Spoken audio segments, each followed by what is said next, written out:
Our hearts beat to the city streets.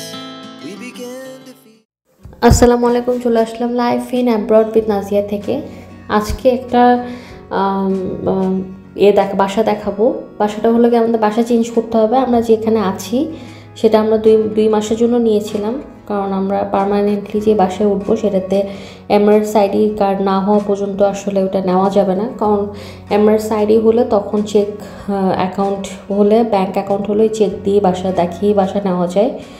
তো আমাদের যেটা 1 মাসে হওয়ার কথা ছিল ওটা 2 মাস হয়ে গেছে, কারণ সব কিছু দুবাইতে আসার পরপর রোজা, ঈদ, তারপরে একটু ডিজাস্টার, এগুলো সব কিছু হওয়ার কারণে, মাঝখানে বৃষ্টি টিষ্টি, ঝড় বৃষ্টি, এগুলোর কারণে অনেক ক্ষেত্রেই কিছুতে জিনিসে দেরি হয়ে গেছে।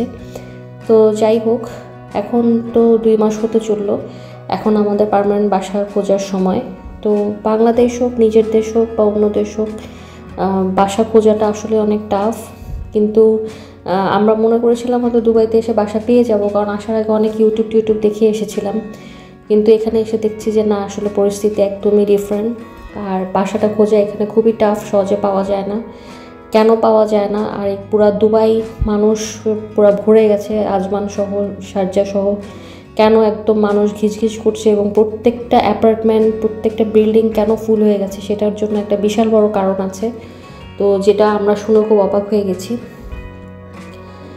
তো আমরা বাসা দেখতে বের হয়েছি, কিন্তু বাসা তো আর নিয়ে নিলেই হয় না।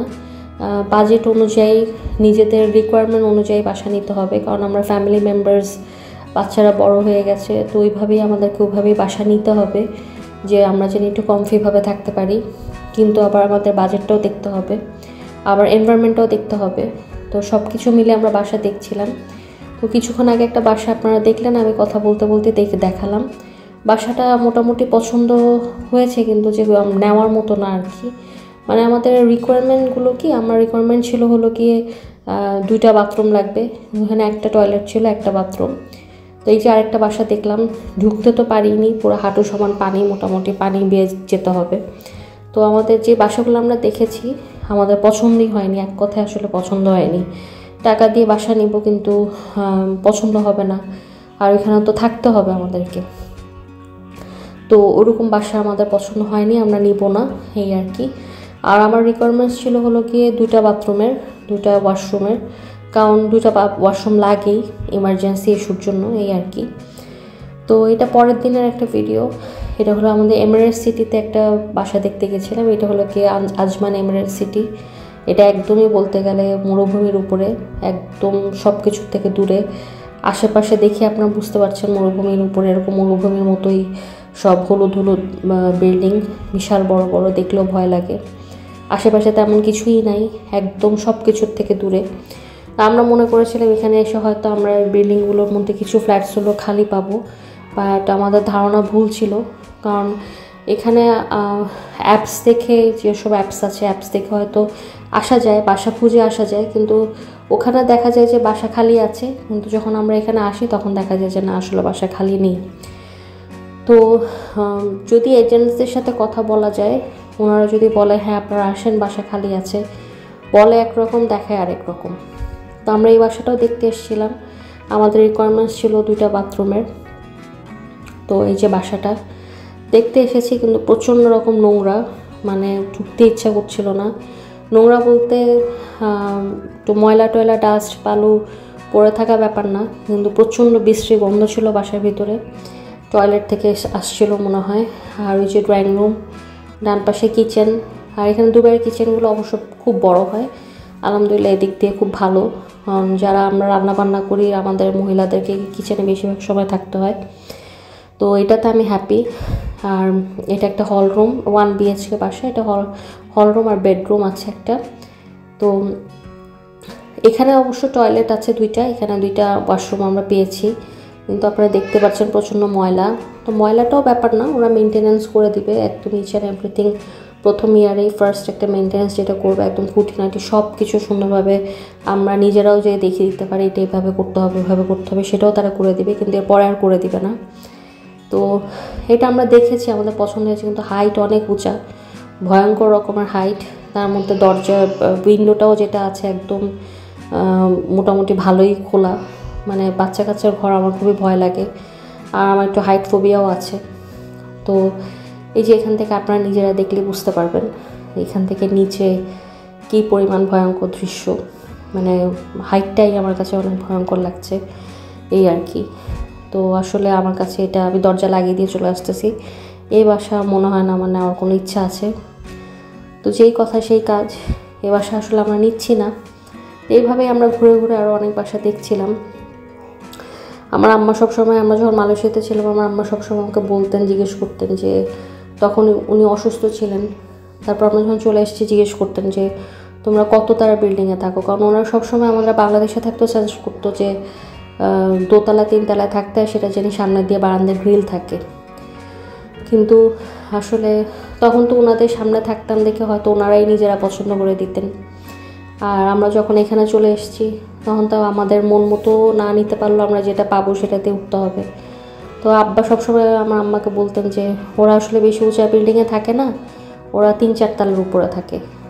তো আম্মা মারা যাওয়ার কয়েক মাস আগে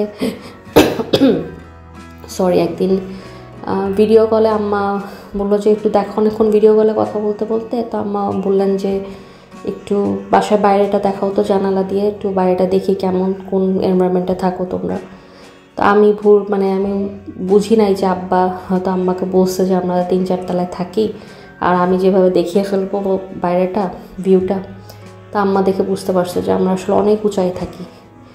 আর আম্মা তো চিল্লা আমরা বলছে, হ্যাঁ তোমরা এত উঁচায় থাকো, আমাকে আগে বলো নাই।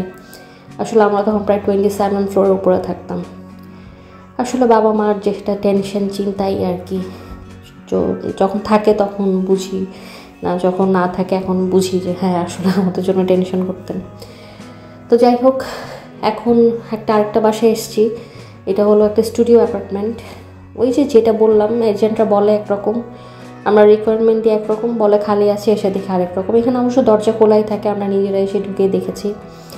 তো আমাদেরকে স্টুডিও অ্যাপার্টমেন্টে হবে না, কারণ আমরা ফ্যামিলি মেম্বার সবাই মিলে, এটা একটা এত এরকম একটা ফ্যামিলি, এটা একটা ছোটো ব্যাচেলার বা একটা কাপলদের জন্য বেটার।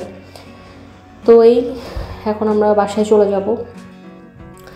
আর যে এরিয়াতে আমরা এসেছিলাম এমআরএস সিটিতে, একদম মরুভূমির উপরে, আপনারা দেখতে পাচ্ছেন মরুভূমির মতো নিচে বালু, পা একদম ডুবে যাচ্ছে, একদমই মরুভূমি, মনে হচ্ছে মরুভূমির ভিতরেই ঘুরতে এসেছি। তো একদম পা ডেবে যাচ্ছিল, আর আমার মেয়েও ভিডিও করছিল এগুলো। আমরা একটু সামনে যে দেখেছিলাম একটা গাড়ি পুরো বালুর মধ্যে ডেবে গেছে, 2জন লোক টান দিয়ে উঠিয়েছে গাড়িটাকে। তো এই অবস্থা।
আমি আসলে দুবাইতে বাসা ভাড়া কীভাবে নিতে হয় বা মালয়েশিয়াতে কীভাবে বাসা ভাড়া নিয়েছিলাম, কী কী প্রবলেম ফেস করতে হয়েছে, এগুলো ডিফারেন্সেসটা কম্পারিজন, এবং মালয়েশিয়ার যেহেতু আমার একটা এক্সপিরিয়েন্স আছে সেটাও আমি শেয়ার করব। কারণ যারা মালয়েশিয়াতে থাকতে আসতে চান তাদের জন্য এটা একটা সুবিধা হবে।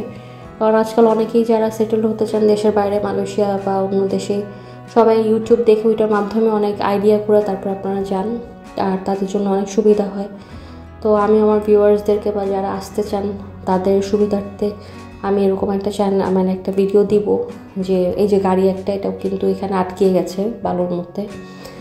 আর এখানে মোস্ট অফ দ্য এইসব জিপ চলে, কারণ বালুর উপর দিয়ে এটাই চলার সুবিধা। তো যেটা বলছিলাম, দুবাইতে এসেও আমি কি ডিফিকাল্টিস ফেস করছি বা করা হচ্ছে সেটা নিয়েও আমি একটা আলাদা ভিডিও বানাবো, তাহলে এটাও সবার জন্য সুবিধা হবে। কারণ ভালো খারাপ সব কিছু দেখেই মানুষ ডিসিশন নেয়, এবং সেটার প্রিপারেশন, মেন্টাল প্রিপারেশন, সব ধরনের প্রিপারেশনই ওনারা নিয়ে আসেন এবং তাদের জন্য সুবিধা হয়। তো ইনশাল্লাহ আর আরেকটা ভিডিও আমি সামনে দিব ইনশাল্লাহ, কিন্তু সেটার জন্য অপেক্ষা করতে হবে। আর সেটা আসলে অনেক অদ্ভুত টাইপের একটা ভিডিও হবে মেবি। আরেকটা হলো যে ইনশাল্লাহ আমি কোথায় বাসা নিচ্ছি না নিচ্ছি, আপনারা সবাই দোয়া করবেন একটা ভালো বাসা যেন ইনশাল্লাহ আমি পেয়ে যাই, আল্লাহ যেন মিলিয়ে দেন। আর বাসাটা কেমন হবে সেটা আপনাদেরকে অবশ্যই দেখাবো ইনশাল্লাহ, তার জন্য সাথে থাকতে হবে। আল্লাহ হাফেজ।